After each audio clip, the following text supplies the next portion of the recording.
పరలోక తండ్రి, దేవానికి వందనాలు స్తుతులు చెల్లించుకుంటున్నాం ప్రభా. పోయిన పునరుత్థాన దినం నుంచి మరొక దినం ఉద్ధానం వరకు తండ్రి మీరు చూపిన కృపను బట్టి, ప్రేమ బట్టి నీకు వందనాలు తండ్రి. ఇదిగో దేవ తండ్రి, మరి చివరిగా ఈ నెలలో ప్రభా మరి ఆదివారం దినంగా మీరు భావించి తండ్రి నిన్ను స్తుతించి నిన్ను మహిమపరచడానికి ప్రభా మీ బిడ్డలు వచ్చి ఉన్నారు తండ్రి. వారు నోటి ద్వారా ప్రభా స్నానమెత్తి తండ్రి నిన్ను స్తుతించి నిన్ను పొగడి ఉన్నారు తండ్రి. వారిని దీవించండి, ఆస్వాదించండి ప్రభా. నన్ను అదే విధంగా ప్రభా మరి సాక్ష్యాలను వాక్యాలను ప్రభా మరి మాతో సూటిగా మీరు మాట్లాడి హెచ్చరించి ప్రభా మమ్మల్ని మంచి నేలలో పడిన విగ్రహం వల్ల మేము ఫలించడానికి మాకు సహాయం దయచేయమని వేడుకుంటాం తండ్రి. వచ్చిన పదవిని దీవించండి, ఆస్వాదించండి. రాలేకపోయిన వారితో కూడా మీరు మాట్లాడి వారు లభించమని వేడుకుంటాం తండ్రి. ఈ యొక్క కోరికను అందరితో నీ చేతులకు అప్పగిస్తూ మా ప్రభు నామంలో ఈ ప్రాధాన్యత అడిగి వేడుకుంటున్నాం తండ్రి. మంచిదండి. ఒక సమయంలో మనము దేవుని యొక్క వాక్యాన్ని ధ్యానం చేసుకుందాం. ఆరాధనలో క్రమంగా దేవుని యొక్క వాక్యాన్ని ధ్యానం చేద్దాం. అందుకంటే ముందుగా మనము మన యొక్క ప్రక్క వారికి మనము వందనాలు తెలియజేసుకుందాం. దేవుడు గతించిన వారం యొక్క వారం వరకు కాచినప్పుడు అలాగే పక్కన వారికి మనము సమాధానంతో సంతోషంతో మనము ఈ యొక్క వందనాలు తెలియజేసుకుందాం. అలాగే ఆరాధనలో క్రమంగా మనం 119వ దావీదు కీర్తన గత వారాలన్నింటిని మనం చదువుతున్నాం. 160వ వచనం నుండి 176వ వచనం వరకు మనం చదువుదామండి. మన మధ్యలో రవీంద్ర గారు చదవాల్సింది మనకు. కీర్తన 119 నీ వాక్య సారాంశము సత్యము, నీవు నియమించిన న్యాయ విధులు నీవు నిత్యము నిలుచును.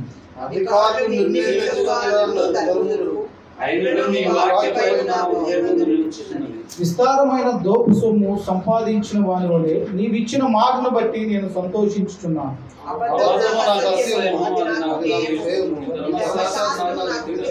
నీ న్యాయ విధులను బట్టి దినమునకు 7 మారులు నేను నిన్ను స్తుతించుచున్నాను.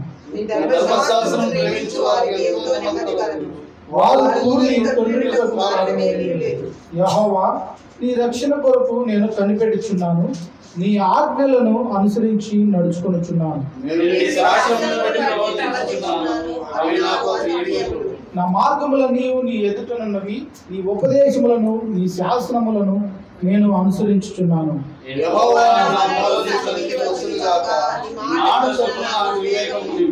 నా విన్నపము నీ సన్నిధిని చేరనిము, నీవిచ్చిన మాట చొప్పున నన్ను విడిపింపు.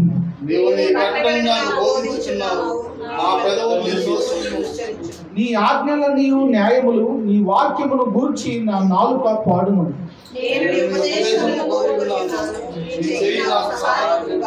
యెహోవా, నీ రక్షణ కొరకు నేను మిగుల ఆశపడుచున్నాను. నీ ధర్మశాస్త్రము నాకు సంతోషకరము.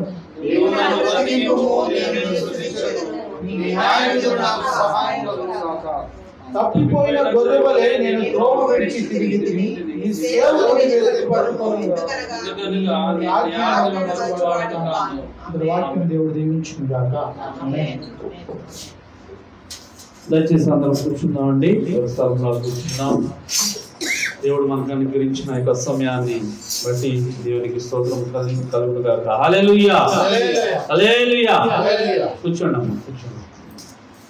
నిజమే, దేవుడు మనకి ఎంతో సమయాన్ని ఇచ్చి ఉన్నారు. ఇక్కడ 119వ దావీదు కీర్తనలో ఇప్పుడు చదవబడిన వాక్యంలో ఒక మాట నేను చదవాలని అనుకుంటున్నాను. 164వ వచనం చదువుదామండి. నీ న్యాయ విధులను బట్టి, నీ న్యాయ విధులను బట్టి దినమునకు 7 మార్లు నేను నిన్ను స్తుతించుచున్నాను. దేవుని స్తోత్రం. హల్లెలూయా, హల్లెలూయా. ఇంట్లో ఉన్న బియ్యాన్ని బట్టి ఎన్నిసార్లు తింటున్నామండి? ఎన్నిసార్లు అండి? 3 సార్లా? 5 సార్లు అంట సిస్టర్ చెబుతున్నారు. ఇంకా టైము తప్పకుండా 1 గంట లేదు 1 నిమిషం అటు ఇటు అయినా 8 గంటల నుంచి 9 గంటల వరకు బ్రేక్ఫాస్ట్ రాకపోతే మమ్మీ ఏది టిఫిన్? భర్త భార్యను అడుగుతాడు, ఏమా టిఫిన్ ఇదేనా నీ పని? టిఫిన్ ఇవా అంటాడు. 1 నిమిషం కూడా పొల్లు పోదండి. 8 గంటల నుంచి 9 గంటలకల్లా ఏం కావాలా? టిఫిన్ కావాలి. మళ్ళీ 11 గంటలకి ఏం కావాలా? ఏం కావాలంటే 11 గంటలకి అల్పాహారం, స్నాక్స్. మళ్ళా స్నాక్స్ ఆర్ జ్యూస్, లేదంటే ఏదన్నా లిక్విడ్ ఫ్రూట్స్ ఏదన్నా 11 గంటలకి. మళ్ళా సమయం తప్పకుండా 1 గంటకి ఏంటండి మళ్ళీ అటు తప్పకూడదు, ఇటు తప్పకూడదు. 1 గంట 10 నిమిషాలు ఎటు అయితే ఆకలిపోతుంది అని అంటారు. 1 గంట కల్లా మళ్ళా భోజనం. 1 గంట తర్వాత తిన్న తర్వాత మళ్ళీ ఏంటండి మళ్ళీ ఎన్ని గంటలకి? 4 గంటలు. 4 గంటలు. 4 to 5 బిట్వీన్ మళ్ళా ఏంటండి అల్పాహారం. ఏం కావాలా? బిస్కెట్స్, చాయ్. మళ్ళా 4 గంటలకల్లా 5 గంటలకల్లా మళ్ళా వాడాలి ఖర్చు. మళ్ళా అయిపోయిన తర్వాత 7-8 గంటలకి మళ్ళీ ఏం కావాలా? మళ్ళా తినడానికి చపాతీయో లేకపోతే ఏదో ఫుడ్ మళ్ళా కావాలి. మళ్ళా అది అయిపోయిన తర్వాత ఇంకా 11 గంటలు 12 గంటలు కూడా తినేవాళ్ళు ఉన్నారు. దేవుని స్తోత్రం, హల్లెలూయా. ఈ లెక్కన రోజులో చూసుకుంటే మొత్తానికి 5 నుంచి 6 సార్లు తినడానికి చాలా సమయాన్ని ఇచ్చిస్తున్నారు. కానీ ఇక్కడ అంటున్నాడంట దావీదు భక్తుడు, ఏమన్నాడంట? దినమునకు 7 మార్లు నేను నిన్ను స్తుతిస్తున్నాను. ఎంత గొప్ప మాట అండి. ఈ రోజు మనం ఆలోచించుకుంటే తినడానికి కానీ లేదా ఇతర పనులకు కానీ మనము ఎంత ఏంటంటే సమయాన్ని ఇచ్చిస్తున్నాం. కానీ దేవుణ్ణి స్తుతించడానికి సమయాన్ని మనము లేకపోవడం. దినమునకు 7 మార్లు అంట. మనం ఒకరోజు ఆదివారం పూట 1 గంట 2 గంటలు వస్తున్నాం, వెళ్ళిపోతున్నాం. కానీ దావీదు భక్తుడంట దినమునకు 7 మార్లు. దానియేలు ఎన్నిసార్లు ప్రార్థన చేసేవాడంట?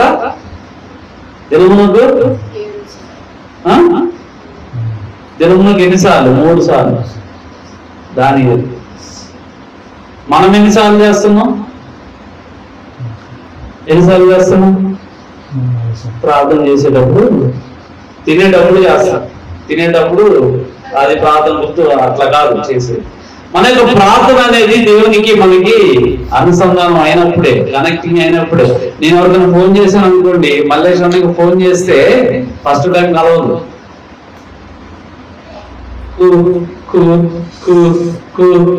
అంటారు. తర్వాత ఇక్కడి నుంచి గట్టి ఎక్కాలా, ఎక్కాలా సిగ్నల్ కి ఎక్కిన తర్వాత అప్పుడు కనెక్ట్ అవుతుంది అనమాట. ఆయన సిగ్నల్ ఇక్కడ తక్కువ ఉంటుంది. దేవునికి మనకి సిగ్నల్ కలవాలి అని అంటే దేవుల్లో ఎక్కువ తొందరగా మనం ఉండాలి. ఆ సిగ్నల్ లేకపోతే ఉండదు. మన యొక్క ప్రార్థన కూడా ఆ విధంగా ఏ విధంగా ఉండాలంటే తొందరగా కనెక్ట్ అయిపోవాలి. దేవుని మందిరం అనగానే ఏమైపోవాలా? తొందరగా కనెక్ట్ అయిపోవాలి. నేను పనులన్నీ చూసుకొని వచ్చేటప్పటికి ఇక్కడ ఏమీ ఉండదు. దేవుని స్తోత్రం, హల్లెలూయా. అమ్మగారు అంటూ ఉంటారు, రేపు ఆదివారం పొద్దున్నే ఇస్త్రీలు స్టార్ట్ చేయమాక ఆ శనివారం చేసుకొని ముందు పొద్దున్నే లేట్ అయిపోతా ఉంటది అని చెప్తా ఉంటారు. ఎందుకంటే ముందుగా ప్రిపరేషన్ ఉండాలి. మనం ప్రార్థనకి వెళ్ళేటప్పుడు ప్రిపరేషన్ ఉండాలి. ఒక ట్రైన్కి వెళ్ళాలనుకోండి, ఒక బస్కి వెళ్ళాలనుకోండి, ఏం చేస్తాం? పొద్దున్నే 5 గంటలకు వెళ్ళాలంటే ఏం చేస్తాం? 5 గంటలు వేసి చదువుతారా? కాదు కదా. ఎప్పుడు చదువుతారు? ముందే మొత్తం బ్యాగ్ మొత్తం చేసుకొని అన్ని పెట్టుకొని పొద్దున్నే లేచి మళ్ళా రెడీ అయ్యి వెళ్ళిపోతాం అన్నమాట. లేదా పొద్దున్న స్టార్ట్ చేస్తే ఇదేముండదు. మీ చెన్నైలో ఉన్నప్పుడు పొద్దున్న 5 గంటలకు ఒక ట్రైన్ ఉండేదండి. అమ్మగారు నిద్రపోయేది కాదు. 2, 3, 4 గంటల వరకు చదువుతూనే ఉండేది. ఎందుకంటే పడుకుంటే ఏమైపోద్ది? ట్రైన్ మిస్ అయిపోద్ది. పడుకుంటే లెగలేము. అట్లా అంతా ప్రిపరేషన్. దినమునకు 7 మార్లు ఈ దేవుడు ఏంటంటే దావీదు స్తుతిస్తున్నాడు. మనం ఎన్నిసార్లు స్తుతిస్తున్నామో మనకే తెలియదు. కొంతమంది అనుకుంటారు మేము దేవుని మనసులో స్తుతిస్తూనే ఉంటాం అనుకుంటున్నాం. మంచిది, స్తుతించడం మంచిది. కానీ దేవుడి సన్నిధిలో కొంత సమయం గడపాలి. 7 సార్లు అంటే 7 సార్లు. ఇప్పుడు మనం తింటున్నాం కదా, రోజుకి ఎన్నిసార్లు? 6 నుంచి 7 సార్లు. అలాగే మనం కూడా దేవుని స్తుతిస్తే దేవుడు మన యొక్క జీవితంలో అద్భుత కార్యాలు చేస్తాడు. దేవుడి యొక్క వాక్యాన్ని దీవించును గాక. అలాగే ఎవరైనా సాక్ష్యాలు చెప్పాలని ఉంటే దయచేసి చెప్పండి. లేదంటే వాక్యం మళ్ళా మనం వెళ్ళిపోదాం. సమయం చాలా తక్కువగా ఉంది కాబట్టి ఎవరైనా సాక్ష్యాలు చెప్పాలంటే దయచేసి వచ్చి సాక్ష్యాలు చెప్పాల్సిన చేస్తాం.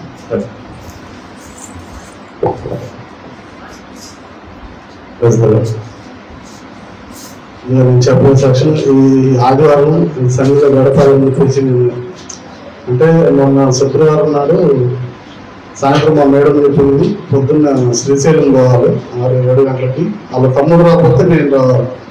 వాళ్ళ తమ్ముడు డౌట్ ఉంది, ఆయన రాకపోతే నువ్వు రావాలి రాజధాని.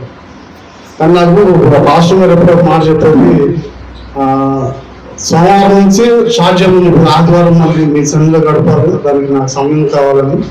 సోమవారం నుంచి నేను డైలీ ప్రార్థన చేసేయా మీ సన్నిధిలో నేను పరిశుద్ధులు గడపాలి, నాకు సమయం కావాలని. ఆ రోజు నుంచే ప్రార్థన అంటే ఆదివారం అయిపోయిన తర్వాత మనకు సోమవారం నుంచి ప్రార్థన చేసుకుంటాం కదా, మనకి దేవుడు ఆ సమయాన్ని మనకి ఇవ్వాలని చెప్పేసి. అటు రీతిగా నేను శుక్రవారం రోజు రాత్రి నాకు మనసులో ఒకటే అసలు నిద్ర పట్టట్లేదు. పొద్దున ఫోన్ చేస్తారా వేసయ్యా మీ సన్నిధిలో నేను గడపాలా, అటు సమయం నాకు నేను చెప్తాను, నేను శ్రీశైలం పోకుండా నన్ను ఉంచమని చెప్పేసి నేను ప్రార్థన చేసుకుని పడుకున్నాను. తెల్లారి పొద్దున కూడా నేను 7 గంటల దాకా నిన్న పొద్దున్న 8 గంటల దాకా కూడా ఫోన్ వస్తుందా అని బయట కంగారులోనే ఉన్నాను. దేవుడు పెట్టి దేవుడు ఫోన్ రాకుండా నన్ను ఎక్కడ ఉంచాడు దేవుడు సంవత్సరాలు. వాళ్ళు వెళ్ళిపోయారు, ఈరోజు సాయంత్రం వస్తారు. కానీ దేవుడు సన్నిధిలో గడిపే సమయం నాకు ఇచ్చినందుకు నాకు చెల్లించుకున్నాను.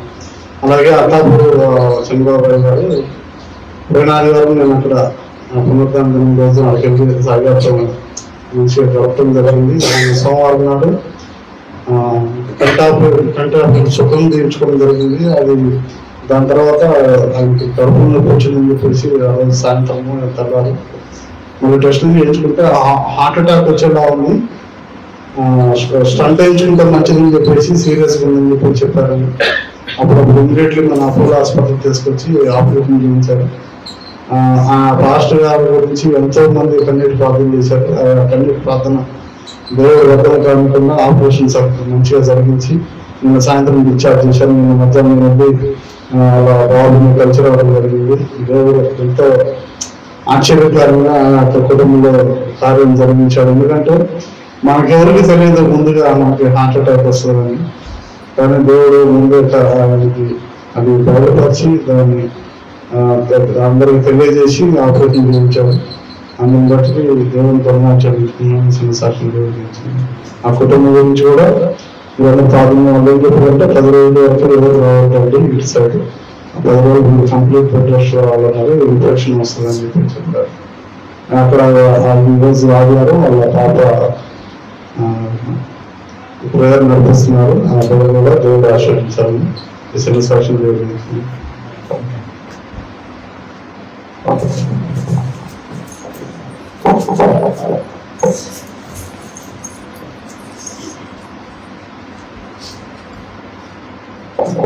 దేవునికి స్తోత్రం. మీ అందరికి వందనాలు. పాష గారికి వందనాలు. మల్లేష్ అనుకుంటున్నాను. సంఘానికి వందనాలు చెల్లించుకుంటున్నాను. మరి దేవుడు నన్ను ఎంతగానో దేవుడు దీవించాడు, ఆశీర్వదించాడు. నీతి మంతులకు అనేకమైన శ్రమలు అన్నప్పటికీ మరి రక్షణ పొందినాక నాకు రక్షణ అంటే తెలియదు, దేవుడు అంటే తెలియదు. కానీ మరి రక్షణ దేవుడు నన్ను నడిపించారు. నా కోసం నా పాపం నిమిత్తం ఆయన రక్తం కాచి ఆ పాపాలు దేవుడు క్షమించాడు. అందుని బట్టి వందనాలు. నేను పొందిన రక్షణ నా భర్తను పొందాలని ఎంతో మరి కన్నీరు కాచి ప్రార్థన చేసినప్పుడు నేను నా కుటుంబం ఆయన సన్నిధిలో ఉండాలి, ఆయన స్తుతించాలని ఆశపడినప్పుడు దేవుడు నా కోరిక నా ఆశ నెరవేర్చాడు. ఆస్తులు అంతస్తులు ఉన్న మనకి శాంతిని సమాధానం ఇవ్వలేదు, కానీ రక్షణ దేవుడి సమయంలో ఉంటే మనకి ఎంతో సంతోషం. అట్టి సంతోషాన్ని దేవుడు నాకు ఇచ్చినందుకు వందనాలు చెల్లించుకుంటాను. పోయిన మాకు 50,000 అవసరం వచ్చింది, కానీ అనుకోక రీతిగా మరి దేవుడే వచ్చి చేయడు, కానీ మనుషుల రూపంలో దేవుడు సహాయం చేశాడని అంటాడు. కానీ ఆ మనిషి ద్వారా 50,000 తెచ్చిచ్చారు. ఇవాళ రేపు 10-20,000 ఇచ్చి రోడ్డు ఎంత ఇస్తారు, లోన్ రాయమని అడుగుతారు. కానీ ఆ వ్యక్తి అవేమి చెప్పకుండా మరి 50,000 మా చేతిలో పెట్టారు. అందుని బట్టి దేవుడికి వందనాలు చెల్లించుకుంటాను. ఆ కుటుంబాన్ని ఆ బిడ్డలను ప్రార్థన చేసిన కుటుంబాన్ని దేవుడు దీవించాలని వందనాలు. ఆ 50,000 కూడా 10,000లో మరి తీర్చేయాలని మా ఆశ. దేవుడు మాకు దాచిన మేలు విడుదల చేశాడు, అది మా చేతికి రాబోతుంది. ఆ దేవాది దేవుడికి వందనాలు. నా మరణ పరంత వరకు ఆయన స్తుతించిన, నేను ఆయన గణపరిచిన నేను రుణస్థలాలనే దేవాది దేవుడికి వందనాలు చెల్లించుకుంటున్నాను. మరి రజనీ రవీంద్ర కూడా రక్షణ పొందాలనుకున్నాను. మేము పొందిన రక్షణ వాళ్ళు కూడా పొందాలని నా ఆశ, నా కొరకు ఎప్పటి నుంచో నేను వాళ్ళ గురించి ప్రార్థన చేస్తున్నా. కానీ వాళ్ళు సిద్ధపడి ఉన్నారు. అది కార్యరూపు దాల్చాలని నా ఆశ. వాళ్ళకి ఇచ్చిన బిడ్డలు కూడా దేవుడు దీవించాలి. నన్ను నా కుటుంబాన్ని ఎంతగానో దేవుడు దీవించాడు, ఆశీర్వదించాడు. నాకు శాంతిని, సమాధానాన్ని, ఎంతగానో సంతోషాన్ని ఇచ్చాడు. మరి శనివారం రోజున ఒక 10 రూపాయలు ఉంటే బాగుండు అనుకున్నా, కానీ నాకు దేవుడు ఒక రోజు ఒక నైట్ దాటక ముందే నాకు 10,000 చేతుల్లో పెట్టాడు. ఆ దేవాది దేవునికి ఏమి ఇచ్చినా నేను రుణస్తురాలని. ఈ చిన్న సాక్ష్యం దేవుడు దీవించును గాక.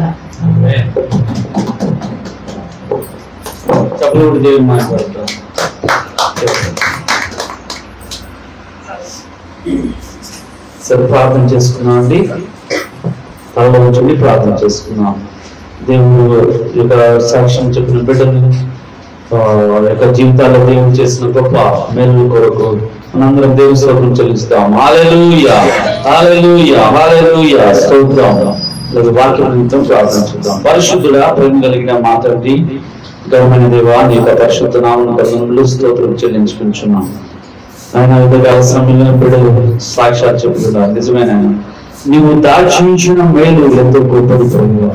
ఈ యొక్క మనుషుల హృదయానికి ప్రభువా తాగదు ప్రభువా. అయానైన ప్రభువా, అయా నువ్వు చేసే గొప్ప మేలులు ప్రభువా ఎంతో ఉన్నతమైనవి ప్రభువా. నీకే వందనాలు. బిడ్డల పట్ల చేసిన గొప్ప మేలు కొరకు వందనాలు, స్తోత్రాలు చెల్లించుకుంటున్నాం. అలాగే నాయన ప్రభువా, ఇప్పుడు వాక్యంలోని వెలుచుందిగా ప్రభు మీరు మాతో మాట్లాడమని మనం చేసుకుంటున్నాం. ప్రతి ఒక్క బిడ్డలు మీరు తాకమని మనం చేసుకుంటూ నజరేయుడైన యేసుని ఇస్తున్నాం నడుచు ప్రార్థించి వేడుకుంటున్నాం తండ్రి. ఆమేన్. మంచిదండి, 5 నిమిషాలు దేవుని వాక్యాన్ని ధ్యానం చేసుకుందాం. మనందరికీ తెలిసిన వాక్యమే మార్కు సువార్త 10వ అధ్యాయము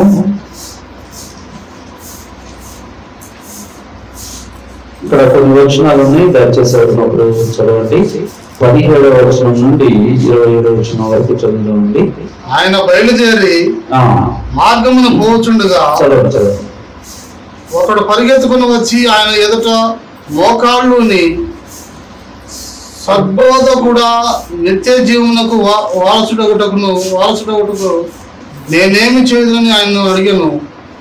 యేసు, నన్ను సత్పురుషుడని ఎలా చెప్పుతున్నావు? దేవుడు ఒక్కడే గాని మరి ఎవడును సత్పురుషుడు కాడు. నరహత్య చేయవద్దు, వ్యభిచరింపవద్దు, దొంగలివద్దు, అబద్ధ సాక్ష్యము పలకవద్దు, మోసపుచ్చవద్దు, నీ తల్లిదండ్రులను సన్మానింపుము అను ఆజ్ఞను నీకు తెలియను కదా అని అతనితో చెప్పాను. అందుకు అతడు, బోధకుడా, బాల్యము నుండి ఇవన్నీ అనుసరించుతూనే ఉంటునని చెప్పాను. యేసు అతన్ని చూసి అతన్ని ప్రేమించి, నీకు ఒకటి పొదువుగానున్నది.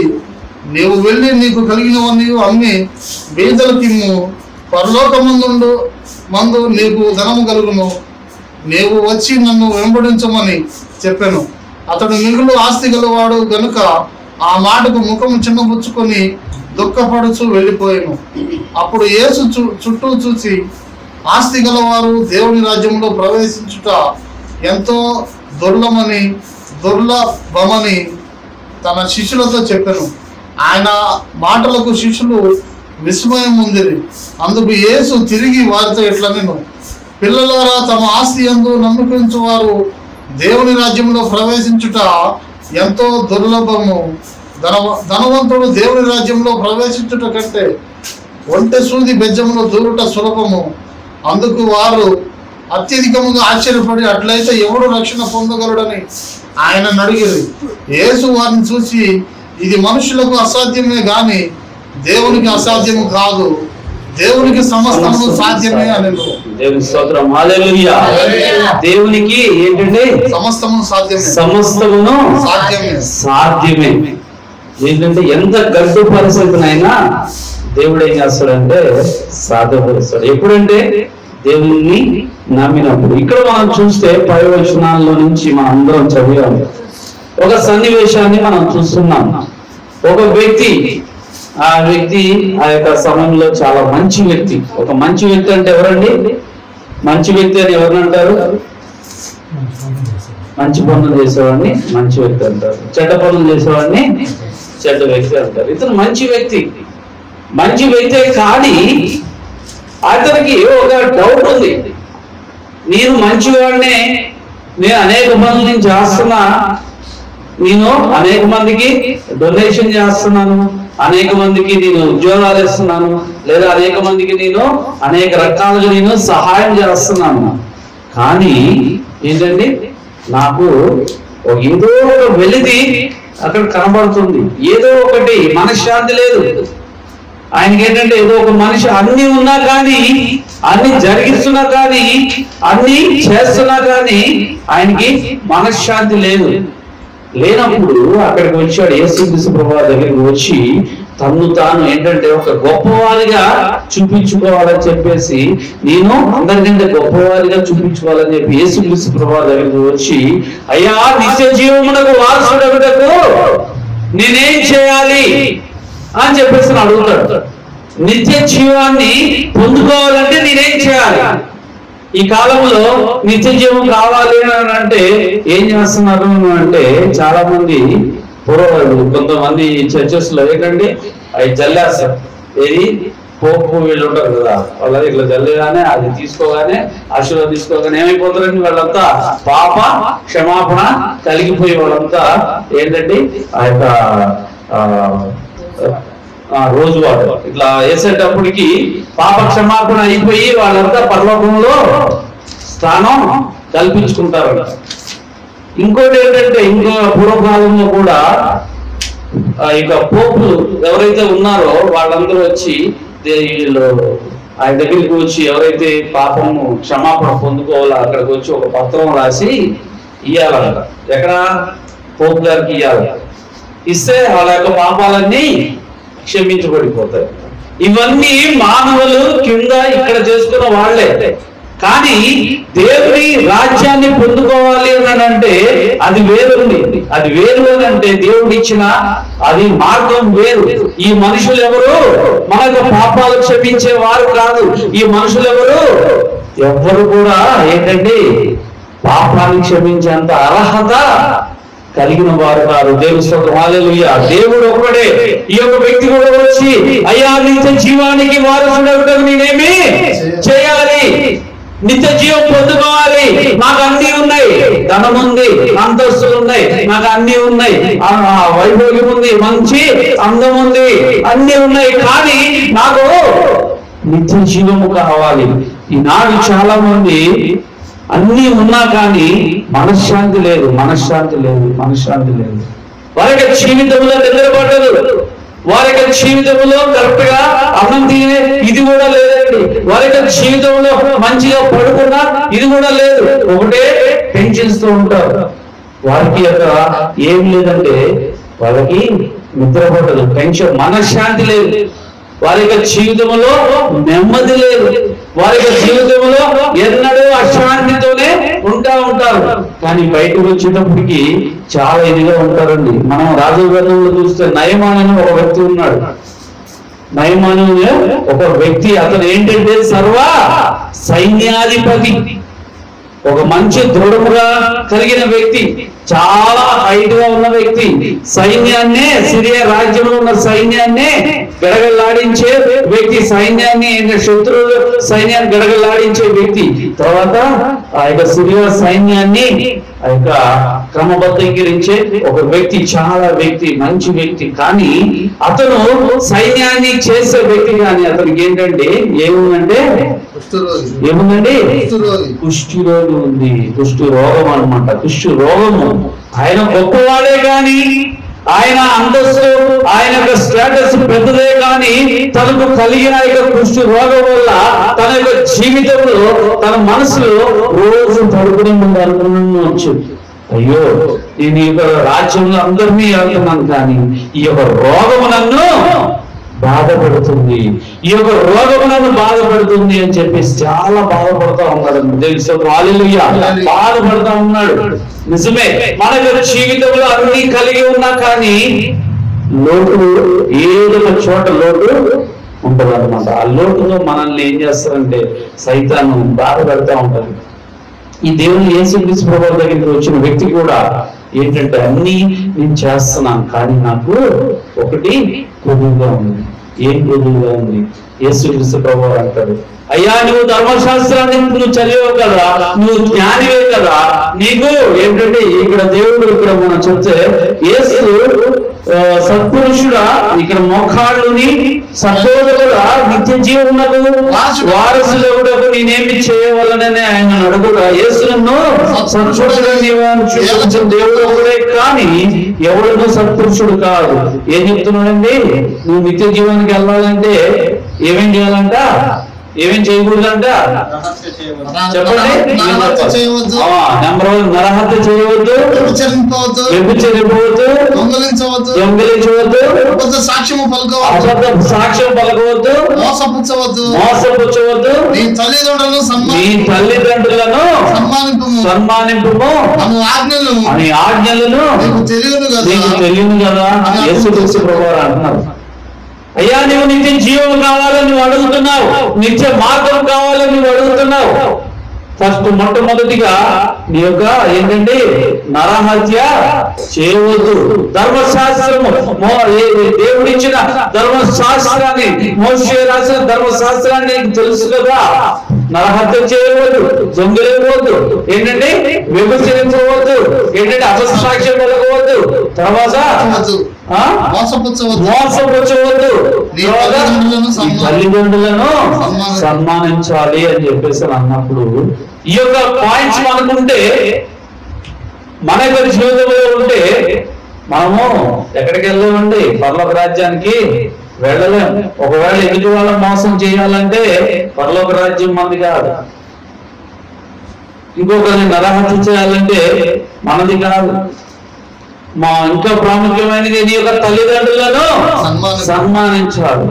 నీ తల్లిదండ్రులను విడిచిపెడితే, నీ యొక్క తల్లిదండ్రులు వ్యతిరేకిస్తే నువ్వు పరలోక రాజ్యాన్ని పొందుకోలేవు. పాపం ఈ యొక్క వ్యక్తి అంట అన్ని పాటిస్తుందంట. దేవుని స్తోత్రం, హల్లెలూయా. మనమైనా కొన్ని మిస్ అవుతున్నాం, కానీ ఈ యొక్క వ్యక్తి పుట్టిన దగ్గర నుంచి ఆయన ఏంటండి అన్ని పాటిస్తున్నాడంట. ఇక్కడ ఏమన్నాడు? అందుకతుడు నుండి అనుసరిస్తూ వస్తున్నాడంట. ఈ ఆజ్ఞలన్నింటినీ అనుసరించి వస్తున్నాడంట. యేసు అతను చూచి అతను ప్రేమించి నీకు ఒకటి కొదువుగా ఉన్నది. దేవుని స్తోత్రం, హల్లెలూయా. ఇవన్నీ ఉన్నాయ్యా, అవన్నీ చెప్పుకోవడానికి నేను గొప్పవాడిని, నా యొక్క జీవితంలో నేను సమాజ మందిరంలో, నేను చర్చిలో చాలా గొప్పగా ఉన్నాను, నా యొక్క పిల్లలు, నా యొక్క భార్య, నా యొక్క కుటుంబం అంతా ఎక్కడుందండి? దేవుని మందిరంలో గడుపుతూనే ఉంది. నా యొక్క ఏంటంటే అన్ని ఉన్నాయి, కానీ ఒకటి మాత్రం పొదువుగా ఉందని చెప్పేసి అంటున్నాడు అనమాట. ఒకటి మాత్రం. బాల్యం నుండి వాళ్ళంతా ఏంటండి దైవ భక్తిలో ఉన్నారు, కానీ ఒకటి మాత్రమే పొదువుగా ఉందంట. అదేంటంటే నీవు వెళ్ళి నీకు కలిగినవన్నీ అమ్మివేసి బీదలకిమ్ము, పరలోకమందు నీకు ధనము కలుగును, నీవు వచ్చి నన్ను వెంబడించమన్నాడు. దేవుని స్తోత్రం, హల్లెలూయా.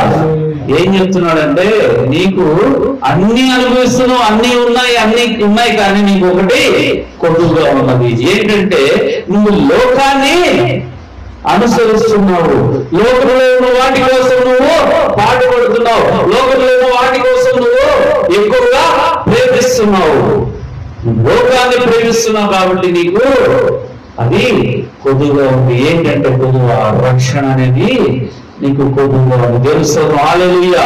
లోకంలో వాటిని అనుసరిస్తున్నావు.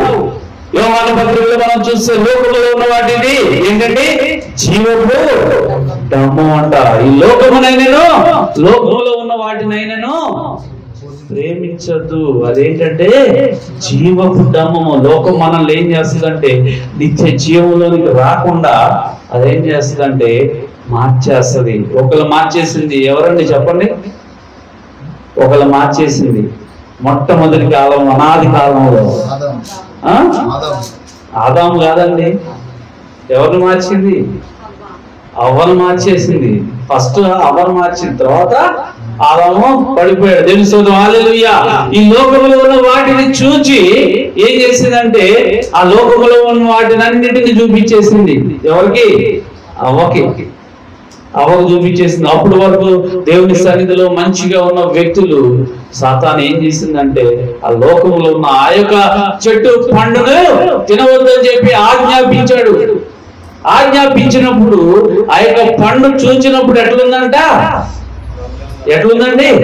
ఆదికాండంలో చూస్తే తెలుసు, ఆదికాండంలో చదివితే ఆ పండు చూచినప్పుడు చాలా రమ్యముగా ఉందంట. మామిడికాయల కాలం వస్తుంది కదా, ఇంకా రాకముందే పళ్ళు చాలా మంచి ఎల్లో కలర్ లో కనబడుతూ ఉన్నాయి పళ్ళు మీద. ఎట్లా ఉందండి?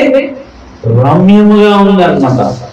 ఒక్కసారి ఏమైపోతుందంటే మన యొక్క జీవితం లోకంలోకి వెళ్ళిపోతుంది. ఈ యొక్క అవ్వ జీవితం చూస్తే ఏంటంటే సాతాను అక్కడికి వచ్చినప్పుడు అది ఏం చేసిందంటే మైండ్ని ఇది చేసేసింది, మార్చేసింది. ఏం చేసిందంటే దేవుడిచ్చిన రక్షణ ఏదైతే ఉన్నదో దానిలో నుంచి ఏం చేసిందంటే లోకంలోనికి తీసుకొని వెళ్ళిపోయింది. ఆ పండుగ చూచినప్పుడు అది చూచుటకు రమ్యమైనది గాను ఉండదు. ఆ రమ్యంగా ఉన్నప్పుడు చాలా బాగుంటుంది అనమాట. లోకంలో కూడా అంతా ఇప్పుడు అప్పుడున్న కాలం కంటే ఇప్పుడున్న కాలంలో చాలా ఏంటంటే అన్ని రకాలైన ఏంటంటే మొబైల్ వచ్చేసి మొబైల్ పట్టుకొని వదలట్లేదు ఎవరు కూడా. చిన్న పిల్లలు మొదలుకొని పెద్దవారు వరకు ఎక్కువ సమయం ఎక్కడ గడుపుతున్నారు? ఎక్కడండి? మొబైల్లో గడిపేస్తున్నారు. రంగురంగుల వలయాలు, కలర్లు ఉంటాయి స్మార్ట్ ఫోన్స్.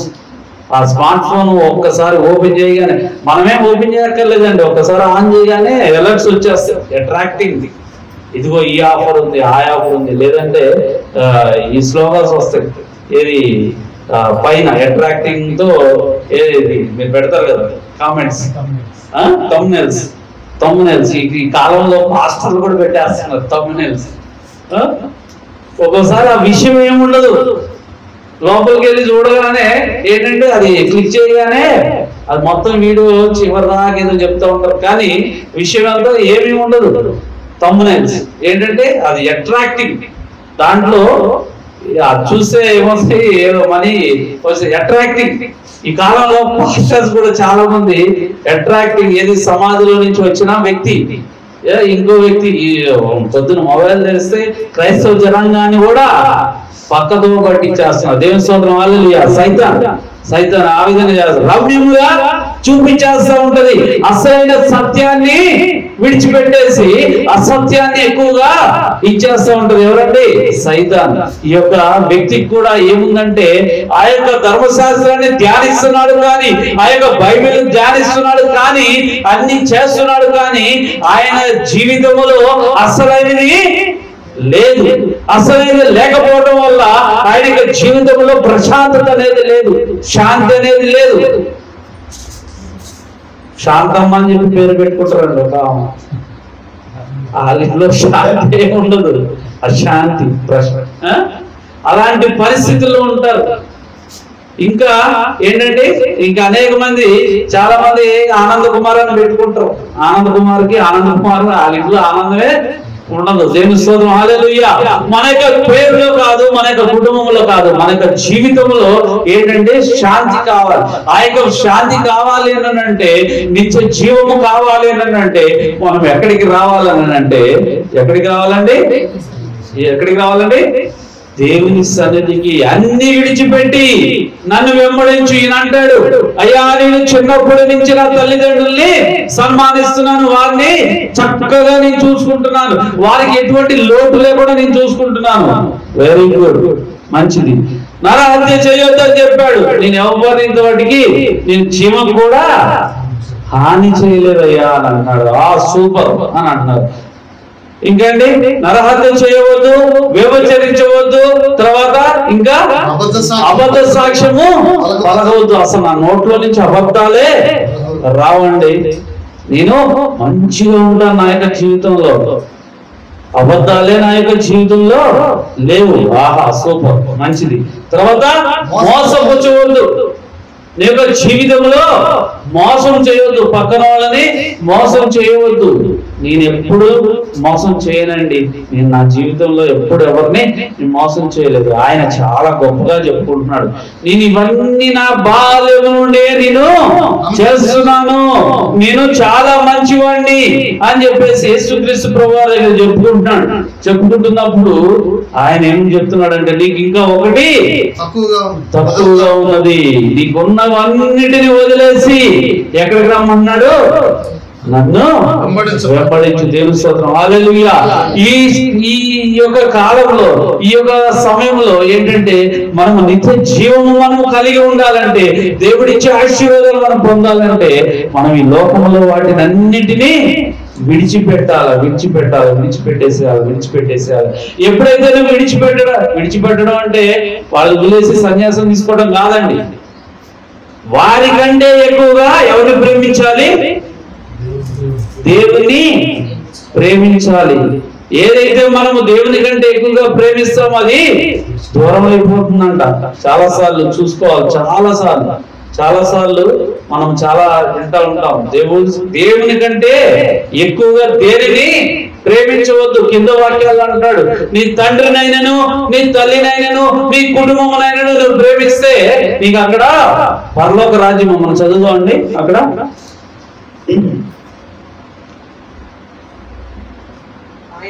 ఆయన మాటలకు శిష్యులు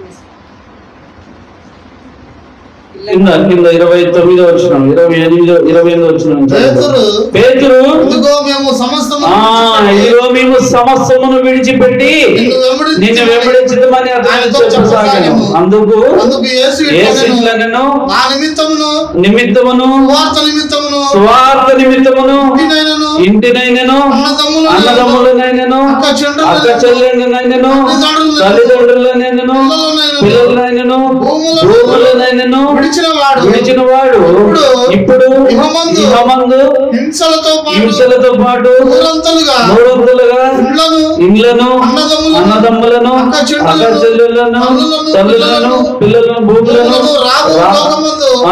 నిత్య జీవము పొందునని మీతో నిత్యముగా చెప్పుచున్నానను. దేవుని స్తోత్రం. మొదటి వారు అనేకులు, కడపడి వారు మొదటి వారగును. దేవుని స్తోత్రం, హల్లెలూయా. నిజమే, మనం అన్నిటినీ దేవుని సన్నిధిలో విడిచిపెట్టాలి. విడిచిపెట్టినప్పుడు, మనకున్న సమస్తాన్ని విడిచిపెట్టి దేవుని దగ్గరికి వచ్చినప్పుడు దేవుడు నీకు సమస్తాన్ని అనుగ్రహిస్తాడు. దేవుని స్తోత్రం, హల్లెలూయా. నువ్వు డబ్బుల కోసం నువ్వు వెళ్ళావు అనుకో, ఆదివారం వదిలేసి, ప్రార్థన వదిలేసి, దేవుడు నిన్ను కూడా వదిలేస్తాడు. నువ్వు దేవుడి కోసం నువ్వు వచ్చావనుకో, దేవుడు నీకు అన్ని తర్వాత సమకూరుస్తాడు. ఎన్నో రకమైన సాక్ష్యాలు ఉన్నాయి. అన్ని వదిలేసి దేవుని సన్నిధిలో వచ్చినప్పుడు కొన్ని కష్టాలు ఉంటాయి. ఇక్కడ దేవుడు కూడా అంటాడు, మీరు కొంత హింసింపబడినను అవన్నీ మీకు అనుగ్రహించబడతాయి. దేవుని స్తోత్రం, హల్లెలూయా. పైన అంటాడు, దేవునికి అసాధ్యం అనేది ఏది లేదంట. ఏంటంటే సూది బెజ్జంలో ఒంటె దూరటము ఎంత సులభము. నిజంగా ఆ యొక్క మాట చూస్తే, మనము సూదిలో దారం పెట్టాలంటే ఎంత అవుతుంది, ఎంత కష్టం అవుతుందండి. మన కళ్ళు కూడా అంత సహకరించవు, పెట్టాలంటే ఎంత కష్టమో. కానీ ఈ యొక్క లోకమును ఆశించిన వారు, ఈ యొక్క లోకముతో ఉన్నవారు పరలోక రాజ్యంలో ప్రవేశించుట దుర్లభం అంట. దేవుని స్తోత్రం, హల్లెలూయా. మనం ఎప్పుడైతే దేవుని సన్నిధిలో ముందుకు వస్తున్నామో, ఎప్పుడైతే దేవునిని మనము ఆసక్తితో మనం ఉంటున్నామో, ఇవన్నీ దేవుణ్ణి ఏంటంటే మనము దేవుని ఇవన్నిటిని విడిచిపెట్టి దేవుని మనం పట్టుకుంటామో, దేవుని వెంబడిస్తామో, అప్పుడు మనకి రక్షణ అనేది వస్తుందంట. ఇక్కడ నేనేమంటే, దేవుడు ఇట్లా చెప్తున్నాడని చెప్పి మనం అందరిని విడిచిపెట్టడం కాదు, వాళ్ళందరినీ కూడా దేవుని సన్నిధికి వెంబడించేటట్టు మనం చేయాలి. దేవుని స్తోత్రం, హల్లెలూయా. ఎప్పుడైతే నువ్వు లోకము వైపు నువ్వు చూసావో, లోకం వైపు చూస్తే నీకు రక్షణ రాదు. ఆ యొక్క రక్షణ నీకు రావాలి అని అంటే ఏం చేయాలని అంటే దేవుని మొట్టమొదటిగా మనము వెంబడి వీటన్నిటిని విడిచిపెట్టాలా. అన్నింటిని విడిచిపెట్టి దేవుని సన్నిధికి వచ్చి, దేవా నేను నీ సన్నిధికి వచ్చాను, నువ్వు నాకు ఈ యొక్క సహాయం చేయి, నీ యొక్క రక్షణ భాగ్యాన్ని నాకు అనుగ్రహించని చెప్పి నువ్వు ప్రార్థన చేసినట్లయితే నీ యొక్క రక్షణ ఇక్కడ వీటన్నిటిని వదిలిపెట్టినప్పుడు పరలోక రాజ్యంలో నీ యొక్క పేరు రాయబడుతుంది. నీ యొక్క పేరు అక్కడ రాయబడలేనప్పుడు నీ యొక్క జీవితంలో నువ్వు ఈ భూలోకంలో ఏం చేసినా, ఎన్ని దానాలు చేసినా, ఎన్ని ఇది చేసినా వ్యర్థమైపోతుందమ్మా, వ్యర్థమైపోతుంది. కానీ మనం ఏం చేయాలంటే వీటన్నిటినీ విడిచిపెట్టి పరలోక రాజ్యంలో పేరు ఉండాలి అని అంటే ఆయన యొక్క రక్షణ పొందుకోవాలి. ఈ యొక్క వ్యక్తి అంటున్నాడు నిత్య జీవానికి, ఆ యొక్క నిత్య జీవం అంటే పరలోకం, ఆ యొక్క పరలోక రాజ్యంలో వారసులు అవ్వాలి అని అంటే అక్కడ పేరు రాసి ఉండాలి. రక్షణ అనేది మనము తీసుకోవాలి. నువ్వు వీటన్నిటి గురించి ఆలోచించవద్దు. అయ్యో నేను రక్షణ కోసం నాకు ఇవన్నీ అడ్డం వస్తున్నాయి, ఈ సంవత్సరం వద్దండి. మా నాన్నగారు చెప్పేవాళ్ళంట, ఒక ఆయన బాప్తిస్తానికి వచ్చినప్పుడు తీసుకెళ్లారంట. బాప్తిస్తానికి తీసుకెళ్తే ఇగో రక్షణ సమయం అయిపోయింది, ఇంకా సమయం లేదు, మీరు రక్షణ పొందాలి, ఈ రోజే నువ్వు చనిపోతే లేకపోతే ఈ రోజే నీకు ఏదైనా వస్తే నువ్వు ఎక్కడ ఉంటావు అని చెప్పేసి అడిగినప్పుడు ఒక వ్యక్తి అన్నాడంట, అయ్యా నేను రక్షణ పొందుతాను, ఇప్పుడే నాకు బాప్తిసం ఇవ్వండి అన్నారంట. అమ్మ అయ్యగారు అనుకున్నారు, బ్రదర్ మంచిగా వాక్యం విన్నాడు, మంచిది అని చెప్పేసి సరే అని చెప్పి ఇమ్మీడియట్లీగా ఆరాధన అయిన తర్వాత బాప్తిసానికి వెళ్ళారంట. బాప్తిసానికి వెళ్ళినప్పుడు బాప్తిసం ఇస్తున్నారంట, బ్రదర్ని ఉంచుతున్నారంట. అయ్యా అన్నిటికి ఒప్పుకుంటున్నావా? ఒప్పుకుంటున్నాను. అయ్యా అన్నిటికీ ఈ లోకాన్ని వెళ్ళి పెడతావా? ఓకే అని చెప్పేసి అన్నప్పుడు ఆ బ్రదర్ ని ప్రభువైన యేసుక్రీస్తు నామములో బాప్తిసం అన్నప్పుడు పాస్టర్ గారు ఈ ఒక్క చేయిని మాత్రం ముంచొద్దు, మిగతా మొత్తం ముంచేసేయండి ఆయన. అర్థం కాదు, అడిగారు అర్థం కాదు, ఈ ఒక్క చేయిని మాత్రం ముంచొద్దు. అయ్యా ఈ యొక్క వాక్యం చెప్పినప్పుడు ఇమ్మీడియట్ గా నాకు బాప్తిసం తీసుకోవాలనిపించింది, ఈ యొక్క రక్షణ కావాలనిపించింది. కానీ నాకు ఒక్కటి మాత్రం ఉంది అయ్యా, ఏంటంటే నాకు ఒకరి మీద పగ ఉంది, ఈ యొక్క చేతిని మాత్రం ఉంచొద్దు, ఆ యొక్క చేతితో నేను ఆ యొక్క వ్యక్తిని చంపాలి. వెంటనే అయ్యారు ఏం చేసినట్టు బయటికి ఈ లోకంలో ఉన్న వాటిని విడిచిపెట్టాలి. దేని యొక్క వాక్యం ఏం చెప్తుంది? నరహత్య చేయవద్దు, మోసపుచ్చవద్దు, నువ్వు పొరుగు వారితో అసూయపడవద్దు, నువ్వు చేయవద్దు. ఈ యొక్క చేతిని వదిలేసి మిగతాదంతా తీసి నీ యొక్క ప్రాణం దాంతో ఉండదా? నీ యొక్క ప్రాణం మొత్తం ఏం చేయాలంటే నీ యొక్క శరీరం మొత్తం దేవునికి అర్పించబడాలా, దేవుని వెంబడించాలి. ఎప్పుడైతే మనము వాటిని విడిచిపెట్టకుండా ఉంటామో అవి మనం విడిచిపెట్టకుండా మనల్ని విసిగిస్తానే ఉంటాయి. ఎప్పుడైతే మనం వాటిని విడిచిపెడతామో అనేకమైన అద్భుత కార్యాలు మనము చూస్తాము. కాబట్టి ఈ యొక్క వ్యక్తి కూడా అంటున్నాడు, మోకరించండి ప్రార్థన చేసుకుందాం. ఈ యొక్క వ్యక్తి కూడా అంటున్నాడు, అయ్యా నిత్య జీవానికి వారసులు అవ్వాలంటే నేనేం చేయాలన్నప్పుడు అన్ని పాటించినా కానీ అన్ని ఉన్నా కానీ నిత్య జీవాన్ని పొందుకోలేకపోతున్నాడు. ఈ రోజు మన యొక్క జీవితంలో మనం దేవుని సన్నిధిలో అన్ని పాటిస్తున్నామా? ఈ యొక్క లోకముని మనము పాటిస్తున్నామా? లోకములో ఉన్న వాటిని మనం అనుసరిస్తున్నామా?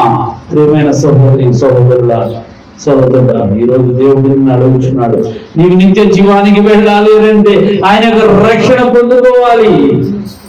మనం అమెరికా వెళ్ళాలి అంటే పాస్పోర్ట్ ఏ విధంగా ఉండాలో, పరలోక రాజ్యానికి వెళ్ళాలి అంటే మన యొక్క జీవితంలో రక్షణ అనేది మనకు ఉండాలి.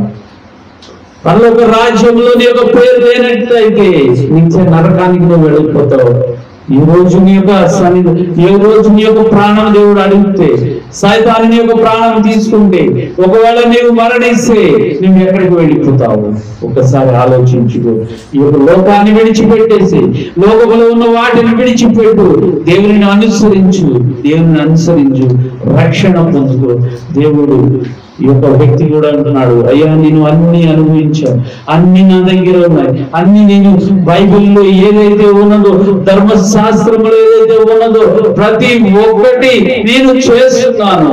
అయ్యా నేను చేస్తున్నాను, అయినా నా యొక్క హృదయంలో రక్షణ లేదయ్యా, నా యొక్క ప్రాణానికి రక్షణ లేదయ్యా, ఈ యొక్క రక్షణ నిత్య జీవం పొందాలి అని అంటే ఏమి చేయాలని వచ్చాడు? వీటన్నిటిని విడిచిపెట్టమన్నాడు. వీటన్నిటిని లోకంలో ఉన్న వాటిని అన్నింటినీ విడిచిపెట్టమన్నాడు. నన్ను వెంబడించమన్నాడు. ప్రియమైన సహోదరి సహోదరుడు, ఈ రోజు దేవుని వెంబడించడానికి నువ్వు సిద్ధముగా ఉన్నావా? లోకాన్ని వెంబడించడానికి నువ్వు సిద్ధముగా ఉన్నావా? ఈ రోజు దేవుని వెంబడిస్తావా? నీకున్న సమస్తాన్ని సమయాన్ని విడిచిపెట్టి దేవుని సన్నిధికి నువ్వు వస్తున్నావా? నీకు నిత్య జీవం కావాలి అనంటే వీటన్నిటిని విడిచిపెట్టి నువ్వు దేవుని సన్నిధికి రాదు. ఈ యొక్క లోకంలోని వాటినన్నిటిని విడిచిపెట్టాలి. లోకంలో ఉన్న వాటి అన్నిటినీ అది ఒక జీవపు డమము నిన్ను మాయ చేస్తుంది, నిన్ను మరిపిస్తుంది, నిన్ను ఇంకా దేవునికి దూరంగా చేస్తుంది, అనేకమైన వాటికి దూరంగా చేస్తుంది. ఈ రోజు దేవుడు నీతో డైరెక్ట్ గా మాట్లాడుతున్నాడు. నీ యొక్క మనస్సును దేవునికి ఇవ్వమంటున్నాడు. నీ యొక్క హృదయాన్ని దేవునికి ఇవ్వమంటున్నాడు. నన్ను వెంబడించమని దేవుడు నిన్ను డైరెక్ట్ గా నిన్ను అడుగుచున్నాడు. ఇదే రక్షణ సమయము, ఇదే రక్షణ సమయము. ఇప్పటికైనా నువ్వు మారు మనసు పొంది ఆయన యొక్క రక్షణ తీసుకుంటే దేవుడి యొక్క రాజ్యములో నీకు పాలుపంపులు ఉంటాయి. దేవుడి యొక్క రాజ్యములో ఆయన యొక్క సంఘంలో నీకు ఒక పాలుపంపులు ఉంటాయి. ఎంతకాలము నీవు దేవునికి దూరంగా ఉంటావు? ఎంతకాలము దేవునికి దూరంగా నీవు జీవిస్తూ ఉంటావు? నీ జీవితంలో అద్భుతం జరగాలి అని అంటే దేవుని యొక్క రక్షణ పొందుకో. ఆయనకి అసాధ్యమైనది ఏదీ లేదు. సమస్తము సాధ్యము, సమస్తమును జరిగించే గొప్ప దేవుడు కాబట్టి ఆయన యొక్క రక్షణను పొందుకోవాలని దేవుడు అడుగుచున్నాడు. ప్రియమైన దేవుని యొక్క బిడ్డలారా, ఈ రోజు దేవుని సన్నిధిలో మనం నిత్య జీవం పొందాలంటే, ఆయన యొక్క పరలోక రాజ్యం పొందాలంటే మనం వీటన్నిటిని వదిలిపెట్టాలా? ఒకవేళ బాప్తిసం తీసుకున్న బిడ్డ నీవు దేవుని యొక్క సన్నిధిలో వీటన్నిటినీ నువ్వు జరిగిస్తున్నట్లయితే ఈ రోజే దేవుడు నీతో మాట్లాడుతున్నాడు.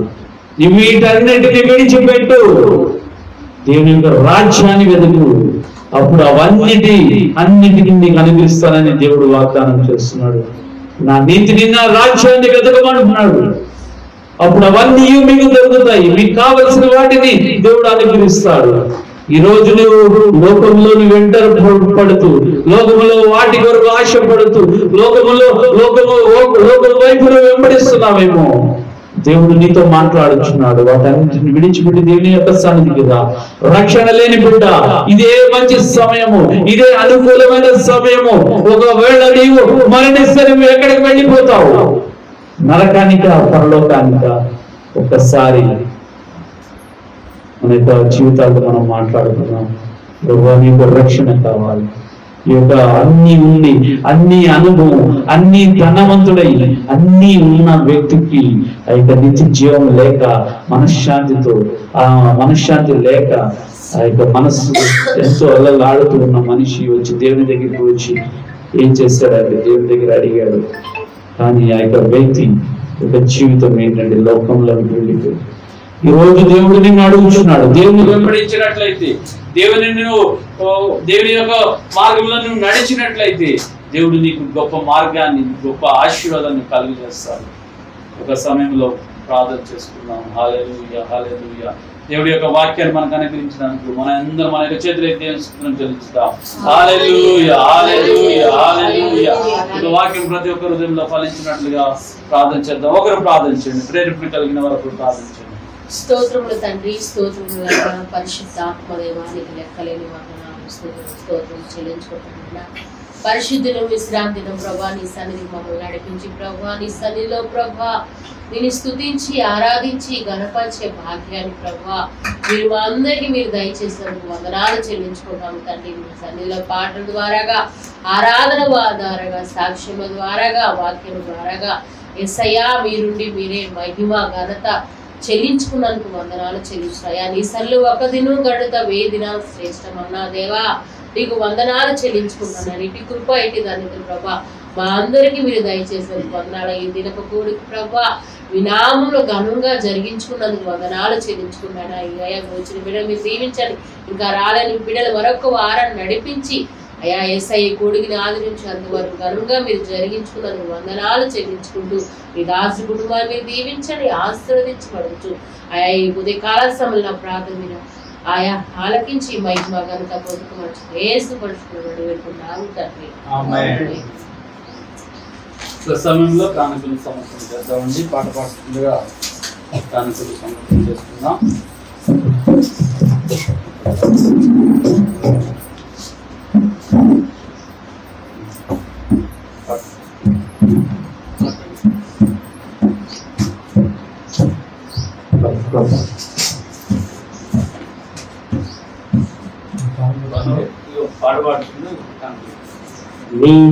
నీకిష్టమైనది కావాలి దేవునికి, బలి అర్పణ కోరలేదు దేవుడు, బలి అర్పణ కోరలేదు దేవుడు.